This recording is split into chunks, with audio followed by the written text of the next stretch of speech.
तर हे 5 जे बल आहेत, आजचं जे प्रवचन आहे 5 पंचबलावर आहे. तर हे 5 बल जे आहेत त्याला आपण 5 कंट्रोलिंग फॅकल्टीजही म्हणतो आणि तर हे जे आहेत श्रद्धाबल, वीर्यबल, सतीबल, समाधीबल आणि प्रज्ञाबल. या प्रकारचे हे 5 बळ आहेत. म्हणजेच पॉवर्स आहेत. तर हे आपल्याला काय आहे, हे आपल्याला अ, बल म्हणजे पॉवर केव्हा आपण जनरेट करू शकतो किंवा स्टोअर करू शकतो ज्यावेळेस आपण त्याला कल्टिव्हेट करतो.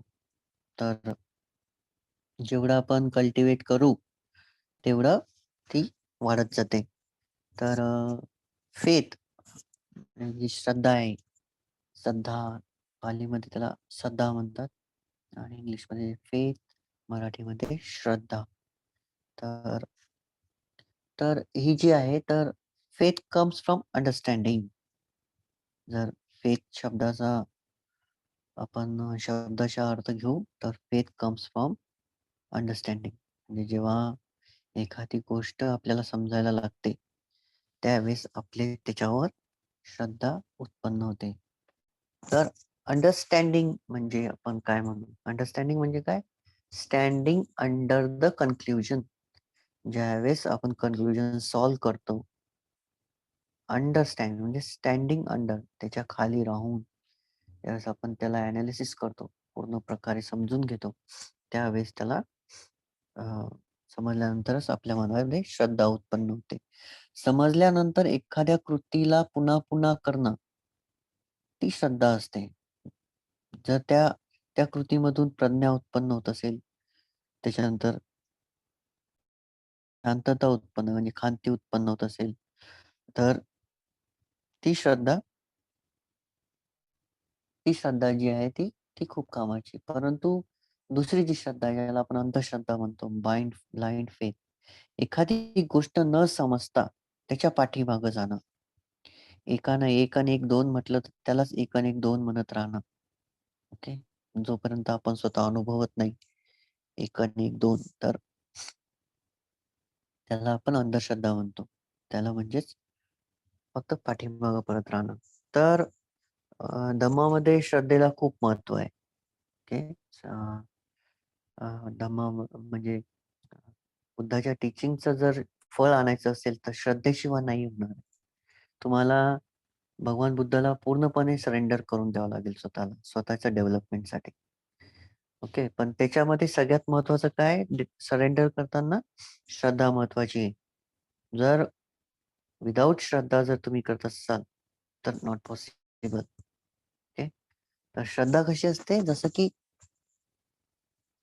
तुम्ही अ, माती पाहिली त्याला आपण फकुटा म्हणतो. अशी एकदम मऊ माती असते ती. अ, ढेकळ्या टाइप नाही, मऊ एकदम. तर ती जी माती असते त्याच्यात जर तुम्ही पाय ठेवला तर साहजिक आहे तुमच्या पायाला ती सूक्ष्म कणाची माती लागते. तर हे जे छोट्या-छोट्या कणांची सूक्ष्म माती असते, तसेच आपले जे सद्गुण असतात ते मनामध्ये विखुरलेले असतात. ते एकवटू शकत नाही.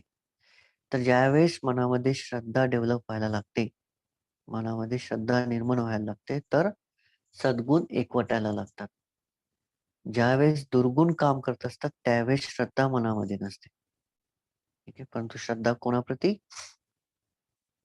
बुद्ध, धम्म आणि संघाविषयी श्रद्धा. ठीक आहे.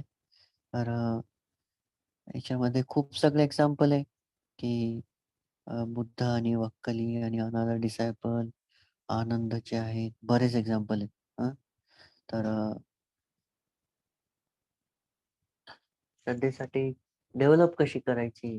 तर डेव्हलप करायसाठी अ, धम्मामध्ये खूप सगळे टेक्निक्स दिलेले आहेत. जसं की अ, भगवान बुद्धांसमोर कॅन्डल्स, त्याच्यानंतर incense sticks, water donation, food donation, भगवान बुद्धाला त्याच्यानंतर अजून बुद्धानुस्मृती, फास्टेस्ट वे भगवान बुद्धाविषयी श्रद्धा निर्माण करण्यासाठी. तर हे झाले वेगवेगळे फॅक्टर. तर एकदा जर तुम्ही अ, जसं की आपण बॉविंग म्हणतो, वंदन करणं भगवान बुद्धांना आणि धम्म आणि संघाला ज्यावेळेस आपण एकदा करतो म्हणजे वंदन करतो. त्याला म्हणतात त्रिवार पंचांग प्रणाम. त्रिवार पंचांग प्रणाम ज्यावेळेस करतो, तर त्यावेळेस अ, तुमचा जो इगो असतो, सॉरी, आपला जो इगो असतो तो अ, अर्थ बाउंड होऊन जातो. म्हणजे जमिनीला टेकला जातो.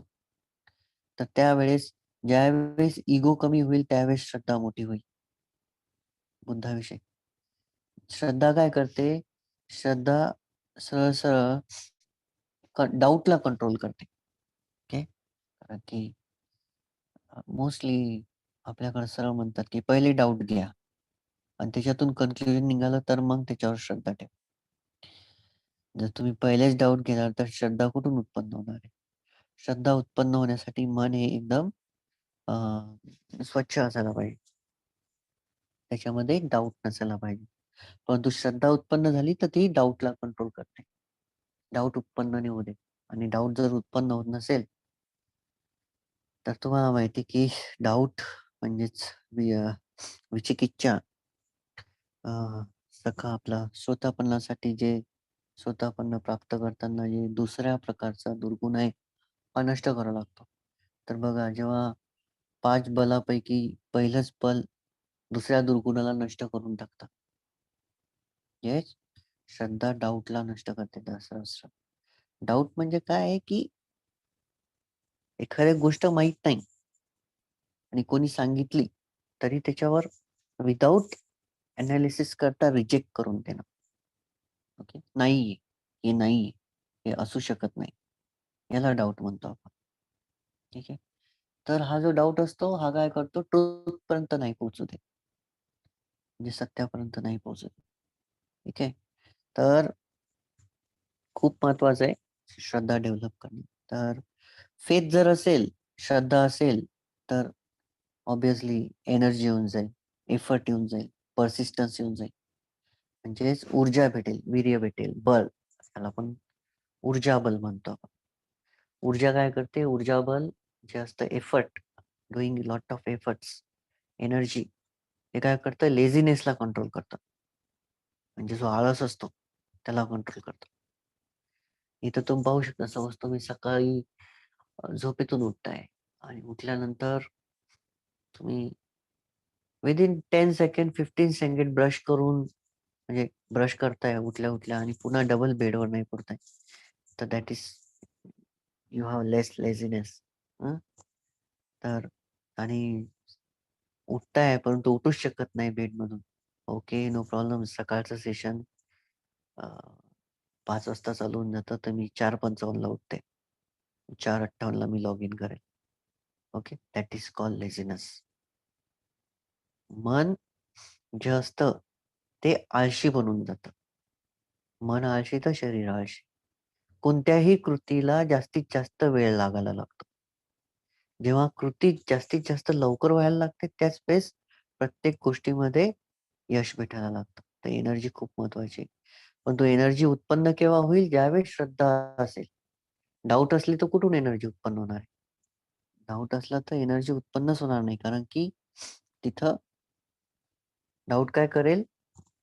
तुम्हाला त्या कृतीपासून दूर हटवून देईल. जसं की आता तुम्ही 6 महिन्यापासून ध्यान करताय. 6 महिन्यापासून ध्यान करायला खूप ऊर्जा लागते. साधी गोष्ट नाहीये. ठीक आहे. त्याला खूप ऊर्जा लागते. तुम्हाला कंटिन्यू सातत्यानं राहणं, त्याच्यानंतर रोज सकाळी उठणं, दिवसभराचे टास्क कंप्लीट करणं. साधारण जीवनामधून जे डेली रुटीन चालू होतं तुमचं, त्याच्यामधून निघून तुम्हाला हे सगळं करणं खूप अवघड आहे. ह्या अवघडला तुम्ही जर सोपं करताय, तर हे काम फक्त श्रद्धेचं आहे.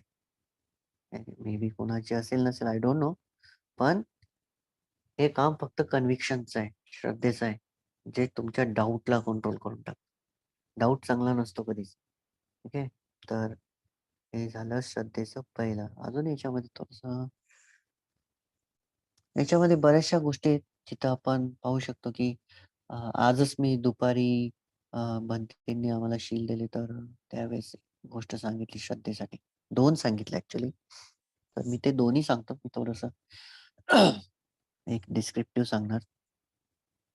तर एकदा एका याच्यामधून भगवान बुद्धाच्या काळामध्ये अ, जहाजातून 700 700 लोक प्रवास करत होते. 700 आणि त्यावेळेस काय होतं, की ते जहाज जे आहे ते डुबायला लागतं. त्याला पूल पडतं आणि ते डुबायला लागतं. तर ते डुबायला लागलं तर सगळे पळ-पळ, पळ-पळ, इकडं-तिकडं, इकडं-तिकडं करायला लागतात.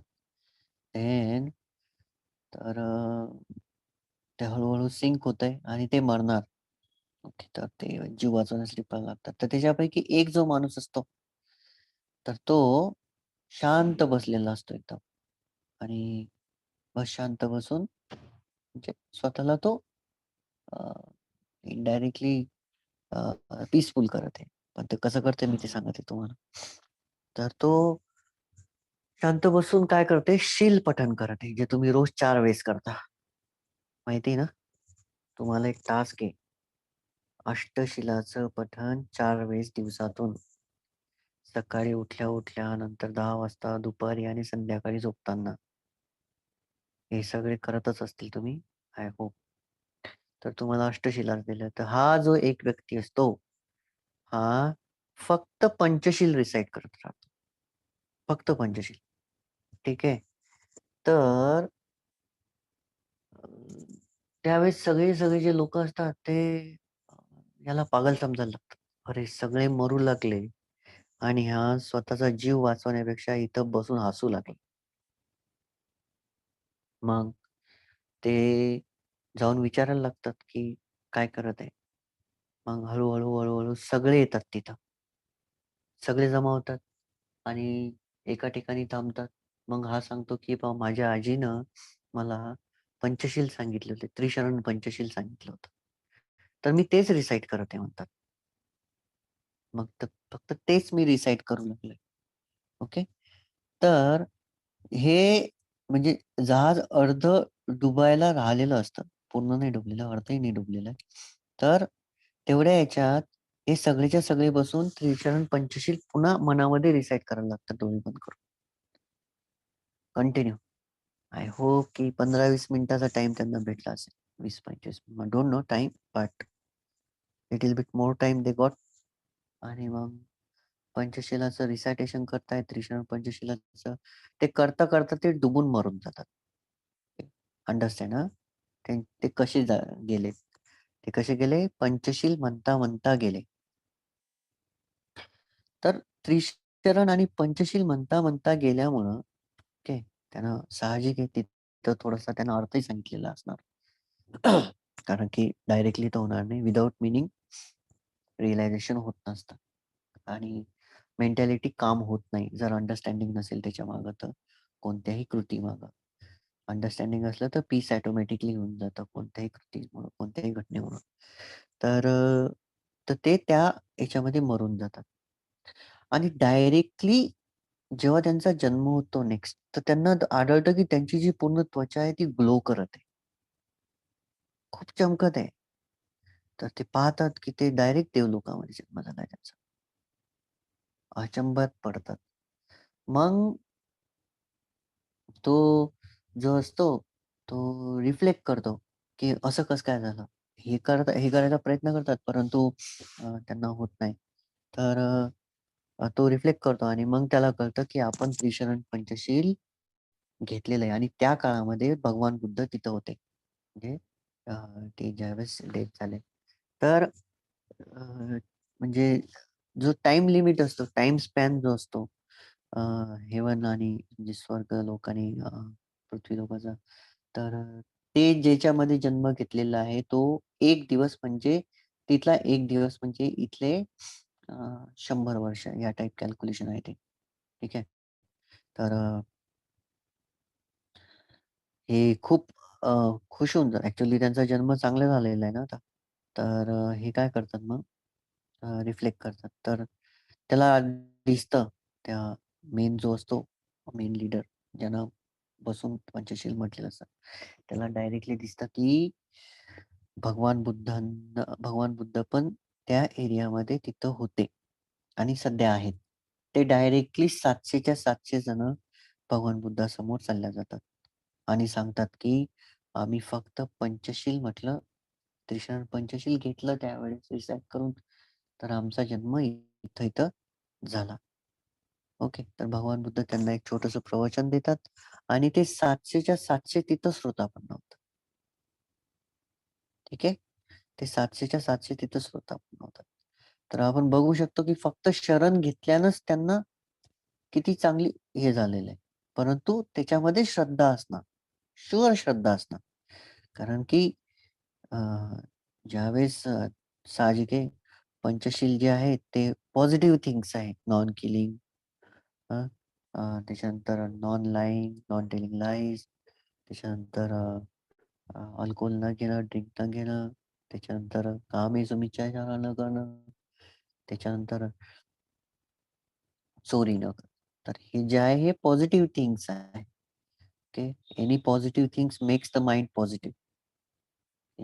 कोणतीही सकारात्मक गोष्ट जी असते, ती मनाला सकारात्मक करून टाकते. नकारात्मक गोष्ट मनालाही नकारात्मक करून टाकते. तर हे तर खूप पॉवरफुल आहे पंचशील.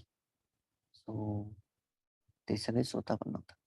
तर इथून तुम्ही बघू शकता, की तुम्हाला समजू शकतं, की किती तुम्ही जे रोज अष्टशील म्हणताय ते किती पॉवरफुल आहे.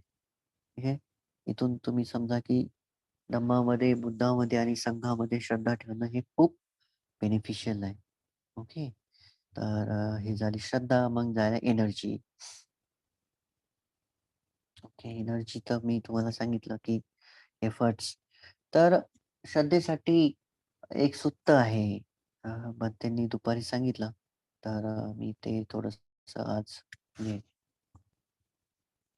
अ, थोडंसं प्रिपेअर केलं आज. आज प्रिपरेशननुसार आली. ओके. तर हे जे सूत्र आहे याला घाटीकारा सूक्त म्हणतात. It's very important. Very, very important सूत्र.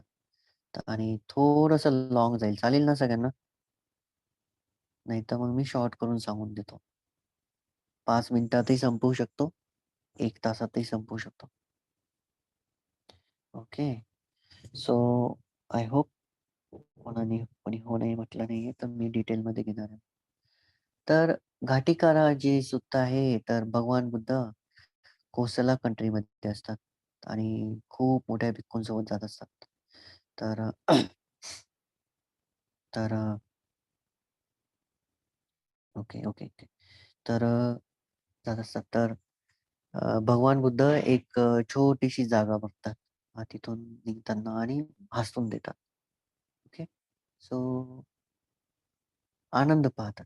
आनंदाला तर माहिती आहे, की भगवान बुद्ध विदाऊट कारण आणि काही नसताना तर हसणार नाही. हं.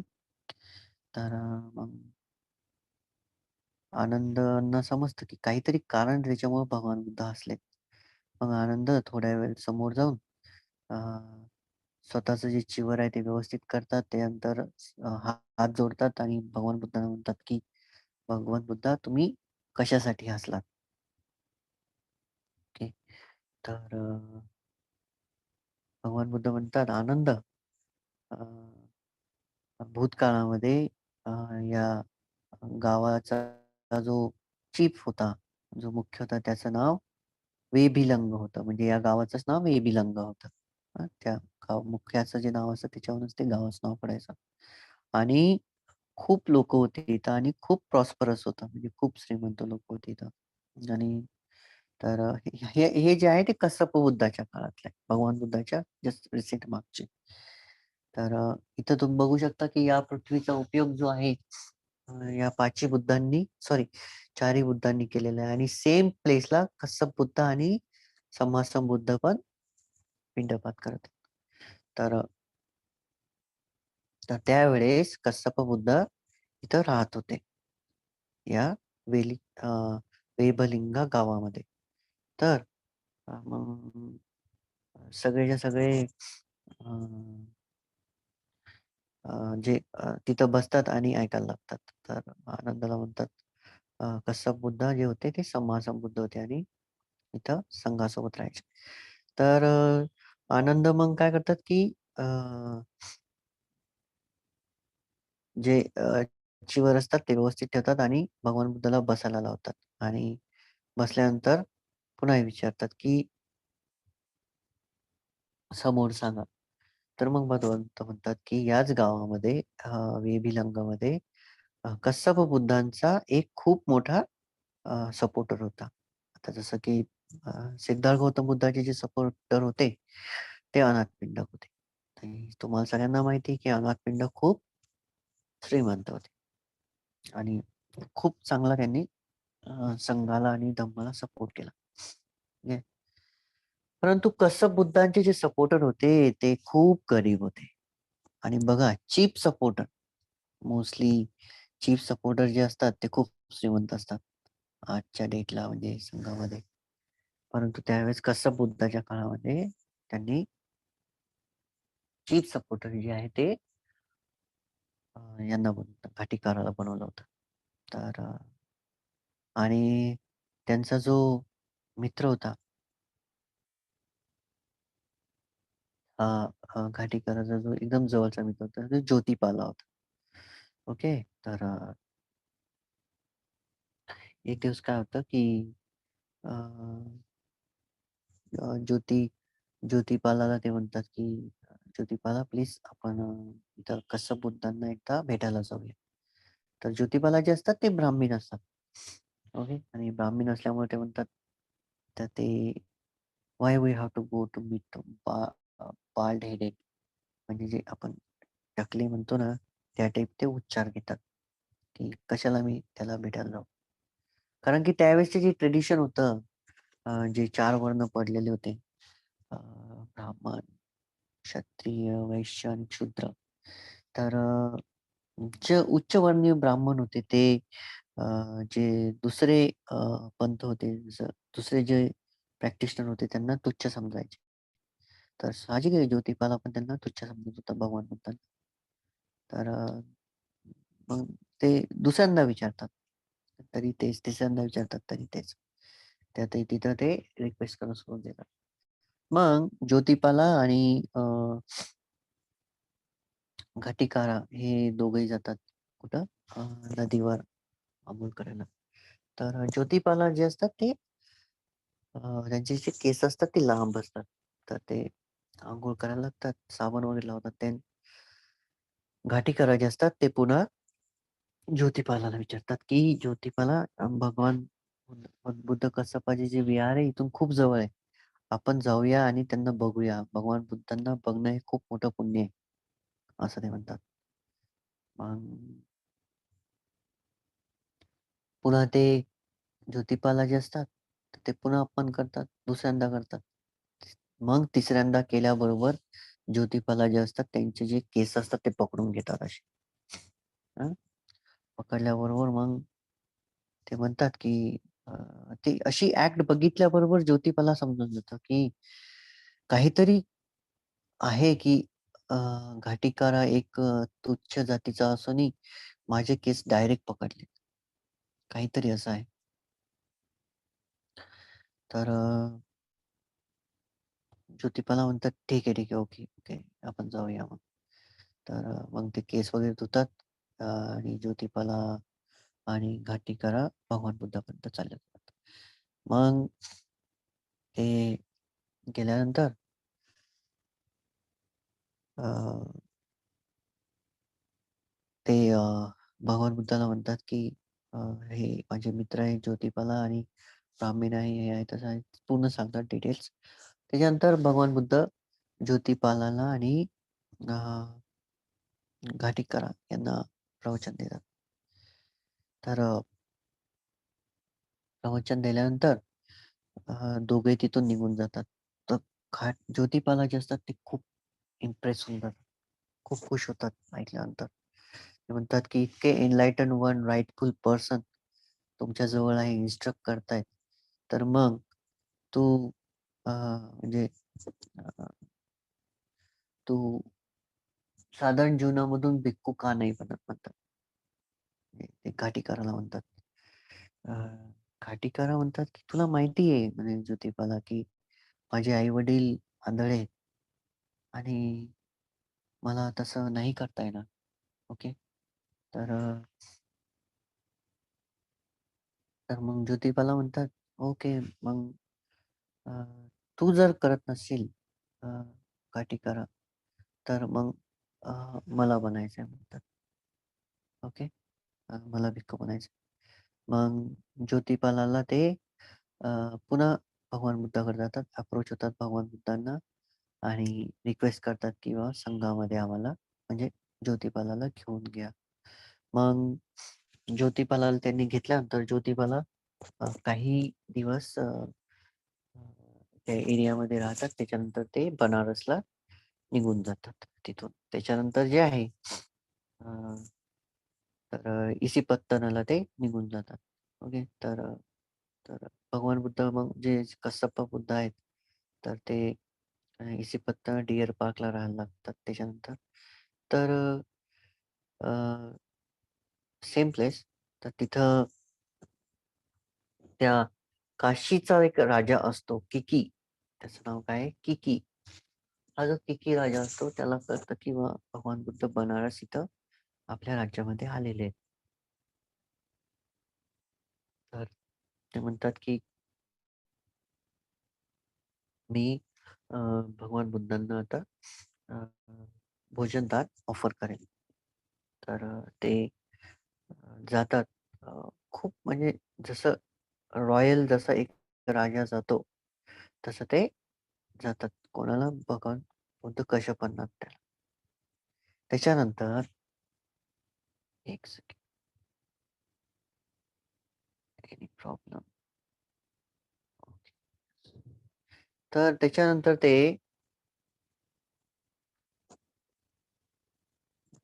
अ, राजा जो असतो तो काय म्हणतात इन्व्हाईट करतात बुद्ध कश्यपांना. तर Buddha Kashyap already understand everything. त्यांना सगळं पहिलेच माहिती की काय होणार. तर भगवान बुद्ध आणि त्यांचा संघ पूर्ण किकी राजाच्या अ, राजवाड्यात जेवायला जातात. तर खूप सुंदर जेवण बनवतात. म्हणजे वेगळे-वेगळे राईस, सीड्स एकदम चांगल्यावालं. तर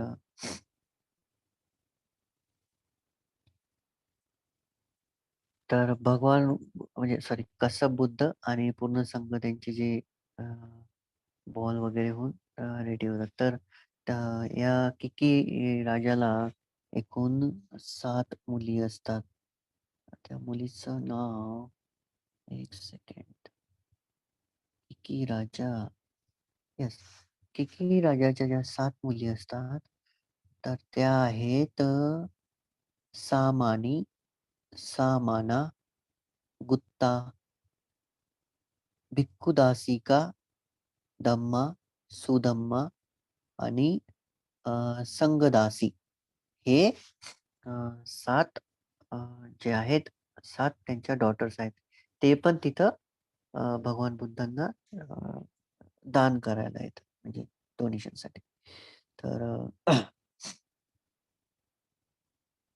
इथं मग कसं बुद्धांचं भोजन वगैरे होऊन जातं आणि मग तिथं वर्षावास सुरू होऊन जातो.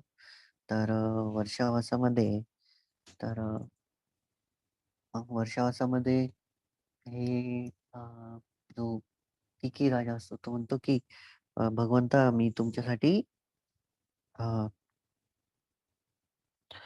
एक तुमच्या वर्षावासासाठी एक छोटंसं विहार बांधू इच्छितो.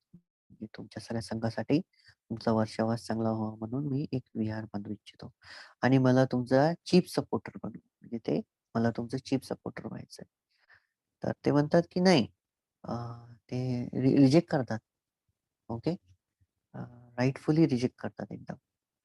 तर ते म्हणतात, की अ, मी एक्सेप्ट नाही करत म्हणतात इन्व्हिटेशन. तर मग राजाला वाटतं, की ओके मी जर अजून रिक्वेस्ट केली तर ते ऐकून घेतील. मग ते दुसऱ्यांदा करतात. मग ते तिसऱ्यांदा करतात. तर ते तिसऱ्यांदा केल्यानंतर राजा थोडासा सॅड होऊन जातो, दुःखी होतो. ओके. दुःखी होतो तर मग तो विचारतो, की का एक्सेप्ट नाही करत आहे रिट्रीटसाठी. तर मग भगवान बुद्ध म्हणतात, की माझा एक ऑलरेडी सपोर्टर आहे. घाटीकारा. ओके. घाटीकारा मला सापडत नाही. तर मग भगवान बुद्ध म्हणतात, की तर तो म्हणतो, की राजा म्हणतो, "तो का माझ्यापेक्षा श्रेष्ठ आहे? माझ्यापेक्षा जास्त संपत्ती आहे का?" थोडं इगोइस्टिक बोलतो. हं. तर भगवान बुद्ध म्हणतात, "नाही, तो तर साध्या झोपड्यामध्ये राहतो फक्त. गवताचं झोपडं आहे आणि वरतून थोडंसं फक्त काही टाकलेलं आहे त्या झोपड्याच्या वर. तिथं त्याच्या आई-वडिलांसोबत तो राहते. त्याचे आंधळे आई-वडील." तर इथं मग ते राजाला सांगतात, की "राजा, मी एक दिवस काय झालं, की मी माझं" बघा स्टोरीमध्ये स्टोरी. म्हणजे भगवान बुद्ध स्टोरी सांगतायत कोणाची? कश्यप बुद्धाची. मग कश्यप बुद्ध स्टोरी सांगतायत स्वतःची. ओके. तर कश्यप बुद्ध स्टोरी काय सांगतायत, की मी एक दिवस माझं अ, हे आवाज माझं पात्र घेऊन घाटीकरांच्या घरी गेलो होतो. तर घाटीकरांनी त्यावेळेस सगळं भोजन वगैरे स्वतःसाठी रेडी करून ठेवलं होतं. त्यानंतर गेल्यानंतर त्याचे आई-वडील जे आंधळे होते तिथं होते आणि बुद्ध कश्यप तिथं गेल्यानंतर ते भोजनासाठी म्हणतात. तर तिथं कोणीच नसतं वाढायला. मग पण ऑफर केलेलं असतं कारण की त्यांनी ऑलरेडी हात लावलेला आहे त्याला. तर त्यांचे आई-वडील म्हणतात, की "कोण आहे? काय?" मग ते विचारतात. तर ते म्हणतात, की अ, "हे कुठे आहे घाटीकरा?" तर ते त्याचे आई-वडील म्हणतात, "भगवंता तुमचा जो मुख्य सपोर्टर आहे, तो कामासाठी बाहेर गेलेला आहे."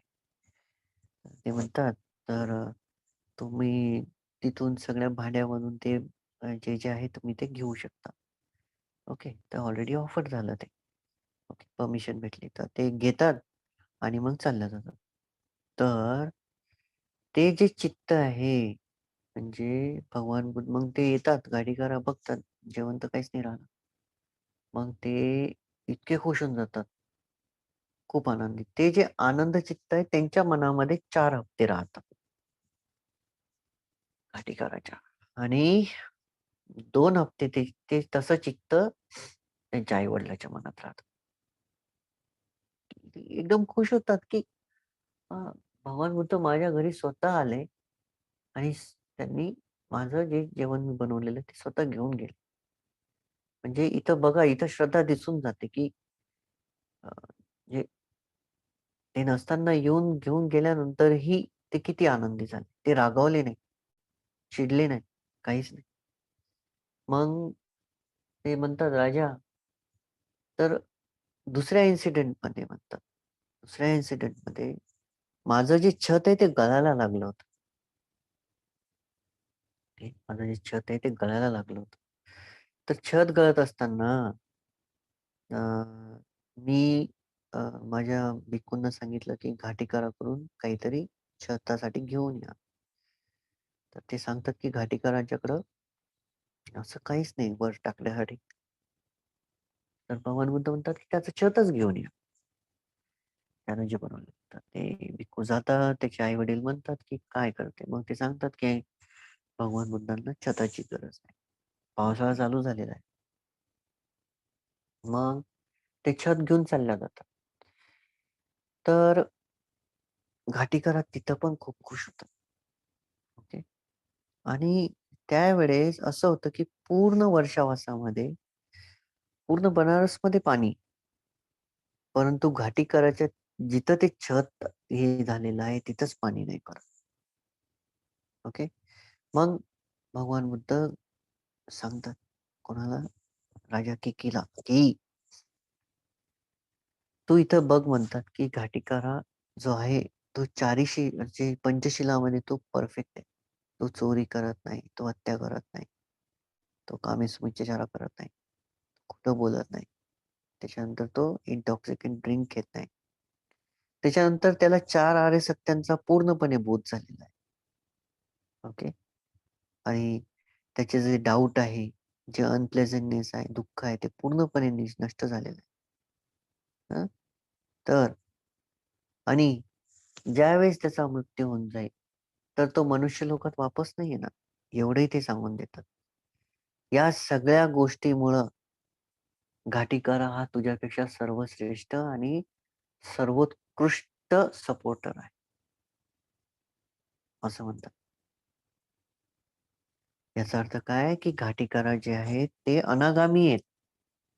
ओके, अनागामी आहेत आणि हे अनागामी भगवान बुद्धाचे सपोर्टर आहेत. तर हे सगळं झाल्यानंतर जो राजा असतो तो घाटीकरा त्याच्याकडं अ, पूर्ण आपलं जे अ, खूप सगळं राईस पाठवतो.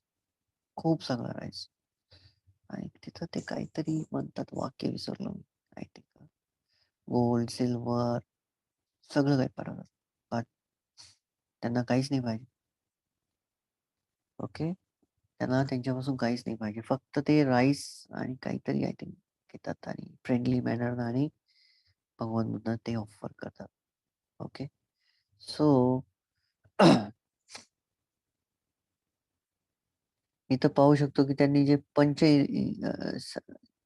पंच इंद्रिय आहेत त्याला सेन्शल वर्डशी कनेक्टेड 5 जे मुख्य हे आहे डिस्ट्रॉय केलेले आहेत. काय अ, सखायदिट्टी, विचिकिच्छा, शीलबतपरमस, कामराग आणि रूपराग. कामराग, रूपराग, अरूपराग नाही. फक्त रूपराग. हे पूर्णपणे नष्ट झालेलं आहे. इथं ते दिसून येतं. तर मग घाटीकरा जो आहे तो अ,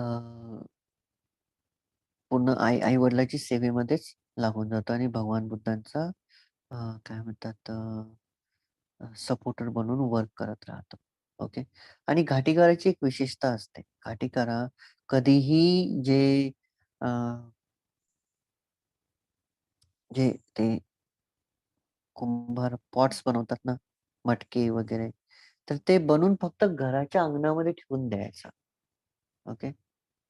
बघा, घराच्या अंगणामध्ये ठेवून द्यायचा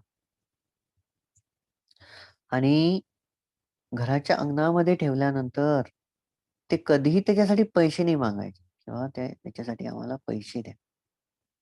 ते काय मागायचे, याच्या बदल्यात फक्त मला फूड द्या म्हणायचे. तर घाटीकरा जो आहे तो पैशाचा लोभी नाही. त्यांनी पैशाचा विनिमय केला नाही. त्याच्यानंतर गोल्ड आणि सिल्व्हर त्यांनी रिलिंक्विश केलेलं होतं. म्हणजे गोल्ड आणि सिल्व्हर त्यांनी कधीच नाही घातलेलं आहे. व्हेरी इंटरेस्टिंग हां. काही-काही लोकांना गोल्ड, सिल्व्हर घालायची आदतच नसते. ओके. तर स्टार्टपासून किंवा समथिंग काही आहेत प्रॅक्टिशनर्स जे घालतच नाहीत. गोल्ड आणि सिल्व्हरची. इथं काय समजून जातं, की दशशिलांचं पालन ऑटोमॅटिकली होतंय लहानपणापासूनच त्यांचं. गोल्ड आणि सिल्व्हर रिजेक्ट केलेलं आहे. पैसे विनिमय रिजेक्ट केलेलं आहे. त्याच्यानंतर पंचशील व्यवस्थित पालन करतायत. हे सगळे दशशिलामध्ये ते परफेक्ट आहे. तर मग ते सांगतात, की कसं म्हणजे सॉरी हां. यंग ज्योतिपाला जो आहे, तो तर तिथून निघून जातो. परंतु घाटीकरा राजा किक्कीसमोरही सर्वश्रेष्ठ ठरतो. फक्त श्रद्धाबळामुळे तो भगवान बुद्धांचा सर्वात मोठा सपोर्टर बनून जातो. तर भगवान बुद्ध म्हणतात, की अ, "आनंदा, अ, हे जे तुला वाटतं, की जे ब्राह्मण होते ज्योतिपाला, तर हे ज्योतिपाला त्याच्यानंतर बनारस निघून जातात आणि सेल्फ प्रॅक्टिसमध्ये लागून जातात. तर तर तिथं ज्योतिपालाचा जन्म आय थिंक कोणत्यातरी हेवनमध्ये होतो बहुतेक आणि घाटीकाराचा जो जन्म आहे अनागामी असल्यामुळं नॉन रिटर्नर अबोर्डमध्ये होऊन जातो. तिथंच ते अनंत बनतात नंतर. He not return human birth. Okay. तर ते म्हणतात जो ज्योतिपाला होता तो मी होतो. बघा, इथं तुम्ही समजू शकता की किती अ, हे होतं. कसं बुद्धाच्या काळामध्ये ज्योतिपाला जे होते ते भगवान बुद्ध होते, बोधिसत्व असताना. ओके. आणि ते जे राजा किक्की होता, त्याच्या ज्या 7 मुली होत्या. ओके. 7 मुली. तर एक सेकंड.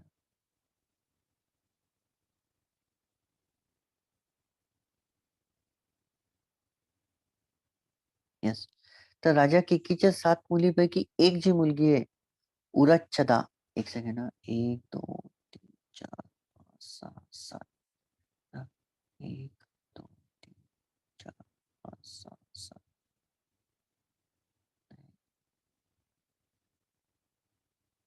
एक मिनिट.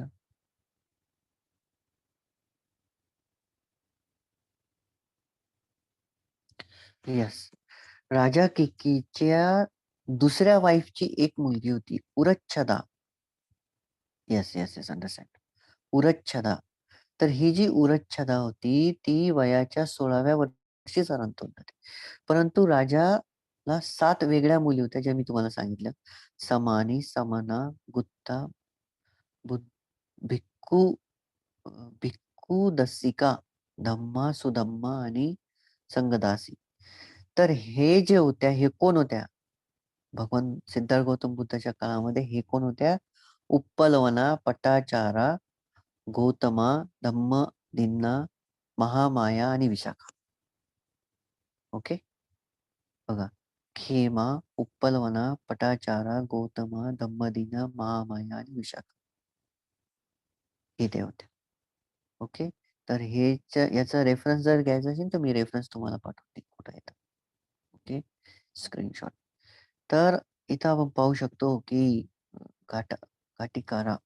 इथं घाटीकाराच्या बद्दल त्याचे जे कॅरेक्टरिस्टिक्स होते, क्वालिटीज होत्या त्या कशा होत्या? ओके. म्हणजे त्यांनी शील जे होते ते पहिल्यापासून पालन करत आले. त्यांच्यानंतर श्रद्धा जी होती, कितीकच ठिकाणी त्यांची श्रद्धा दिसून आली होती.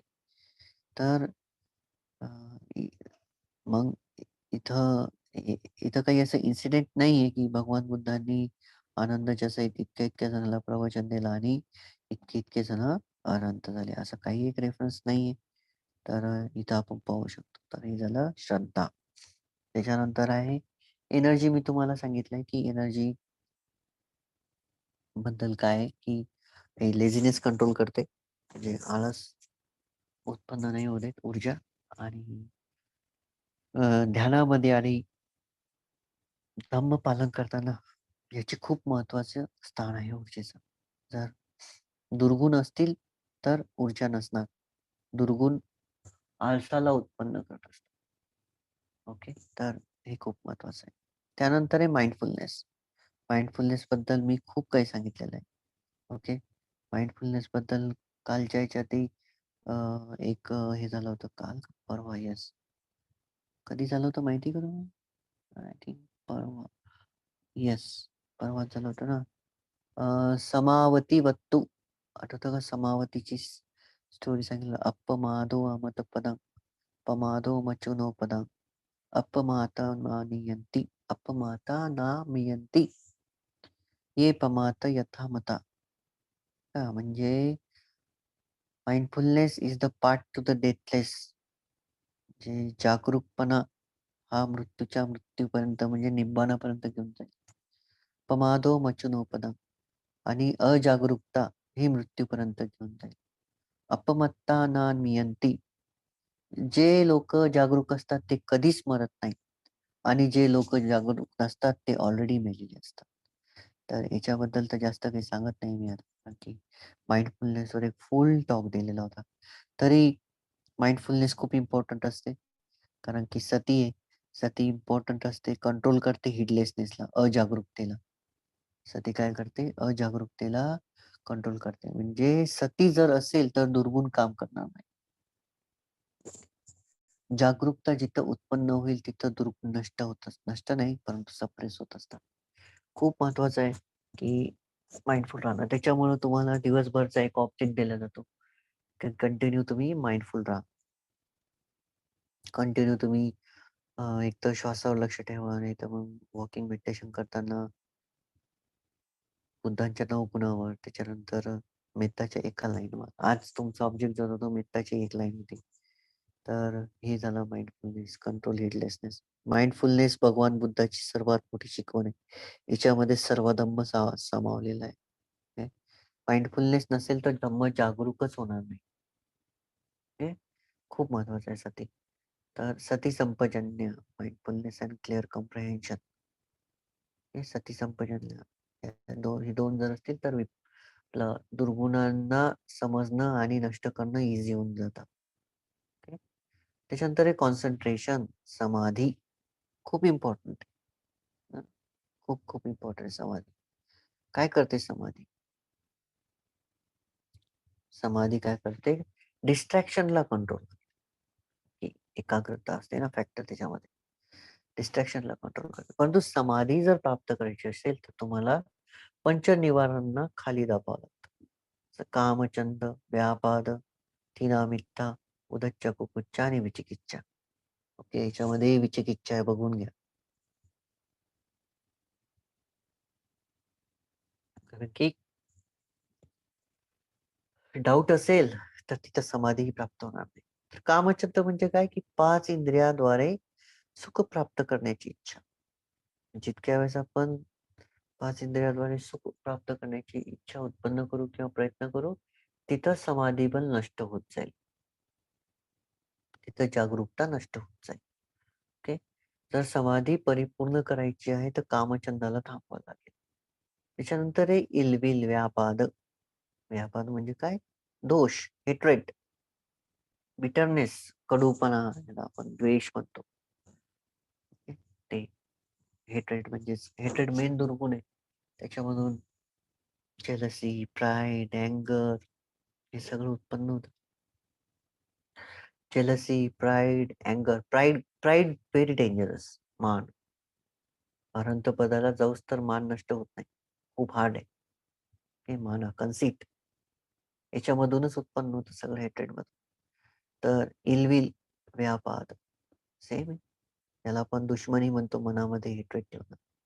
Okay. Wanting to reject all the kind things म्हणजे जे चांगल्या गोष्टी आहेत त्याला रिजेक्ट करायला लागतो आपण त्यावेळेस. ओके. हे झालं व्यापाद.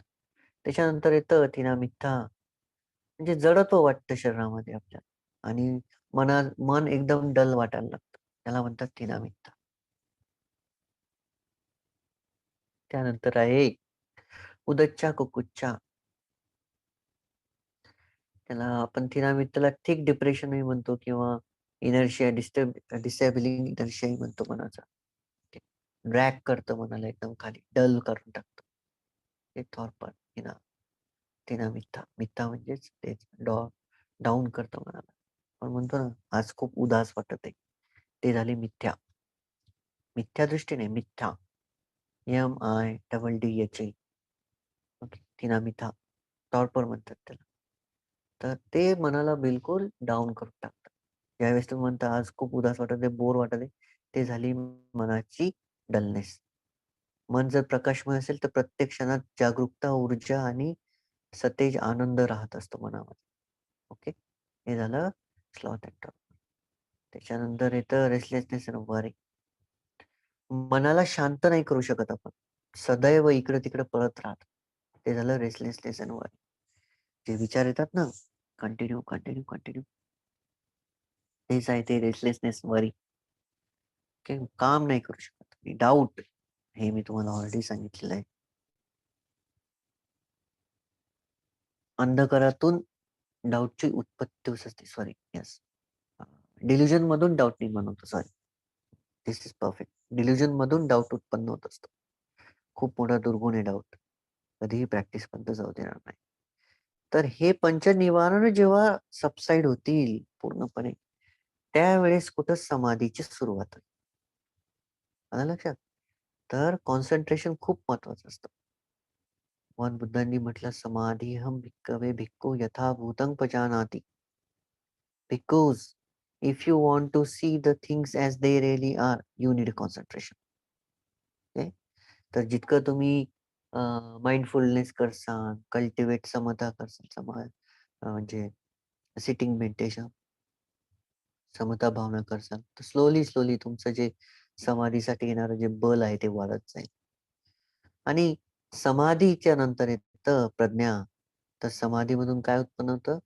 त्यावेळेस भगवान बुद्ध म्हणतात, की बिकॉज ऑफ समाधी आलोक उत्पादी. पन्या उत्पादी, विद्या उत्पादी. आलोक म्हणजे काय? प्रकाश उत्पन्न होतो. त्याच्यानंतर आलोक म्हणजे प्रकाश. पन्या उत्पादी, प्रज्ञेचा उगम होतो. त्याच्यानंतर विद्या उत्पादी, ज्ञान उत्पन्न होतं. तर हे समाधीमधून उत्पन्न होतं. परंतु प्रज्ञा कशी समाधीमधून डायरेक्टली प्रज्ञा नाही होत उत्पन्न. इन्व्हेस्टिगेशन फॅक्टर खूप महत्वाचं असतं. काही घडलं जर तुम्ही त्याला रिफ्लेक्ट केलं. रिफ्लेक्ट म्हणजे त्या घटनेबद्दल बघितलं त्या घटनेला आणि मनामध्ये विचार चालू झाले. ओके. ते झालं रिफ्लेक्शन. पण निगेटिव्ह नाही, पॉझिटिव्ह. तुम्ही एखाद्या घटनेला पाहिलं आणि त्या घटनेचं कारण जर शोधायचा विचार केला आणि ते कारण जर दिसायला लागलं, तर ही झाली पहिला संस्कार. असं जर तुम्ही 10 वेळेस, 15 वेळेस केलं, तर तिथं प्रज्ञेची उत्पत्ती शुअर होऊन जाते. ठीक आहे? तर विस्डम काय करते? प्रज्ञा इग्नोरन्सला कंट्रोल करते. अविद्या एकीकडं प्रज्ञा, तर एकीकडं अविद्या. प्रतीत्य समुत्पाद बघा. प्रज्ञा काय करते? अविद्येला नष्ट करते. सगळ्यात इम्पोर्टंट काय आहे मग? प्रज्ञा आहे. तर प्रज्ञा अविद्येला आपण म्हणतो अविद्या पश्चाय संकार, संकार पश्चाय विज्ञान, विज्ञान पश्चाय चळायतन. जे प्रतीत समुत्पाद आहे त्याच्यामध्ये 1 to 12 आणि 12 to 1. 12 to 1 मध्ये इग्नोरन्स फिनिश होऊन जातो आणि 1 to 12 मध्ये इग्नोरन्स राईज होत राहतो. तर ही अविद्या कुठं कमी पडते, कंट्रोल होते? त्यावेळेस प्रज्ञा असते. परंतु प्रज्ञेसोबतच समाधी असेल, एकाग्रता असेल तरच होईल दुर्गुण कमी. त्याच्यासोबतच जर एकाग्रता सोबतच जर काय म्हणतात जागरूकता असेल, एकाग्रता आणि जागरूकता असेल आणि प्रज्ञा मनामध्ये असेल, तर शुअर तुम्हाला दुर्गुण दिसायला लागतात आणि तुम्ही नष्ट करण्यासाठी मग तुम्हाला ऊर्जा लागते. ती ऊर्जाच म्हणजे एकाग्रता आहे. ठीक आहे. या सगळ्या गोष्टी निर्माण होताना मनामध्ये तुमच्या मनामध्ये डाऊट बिलकुल उत्पन्न नाही व्हायला पाहिजे. डाऊट जर उत्पन्न होत असेल, तर शुअर आहे की पॉसिबल नाहीये. म्हणून बुद्ध धम्म संघामध्ये कधीही डाऊट नाही घ्यायचा आहे. खूप मोठं फॅक्टर आहे, न डाऊट घेणं. आय होप की आतापर्यंत तुम्ही वेगळ्या पद्धतीनं ऐकलं असेल, की डाऊट घ्यायला पाहिजे पहिले. पण तसं नाही. पहिले डाऊट नाही घ्यायला पाहिजे. एनालिसिस करायला पाहिजे, सर्च करायला पाहिजे. ओके. सो हे होतं आजचा धम्मा टॉक. जर मला काही प्रश्न असतील तर ते विचारू शकता आणि समजलं नसेल तरी विचारा.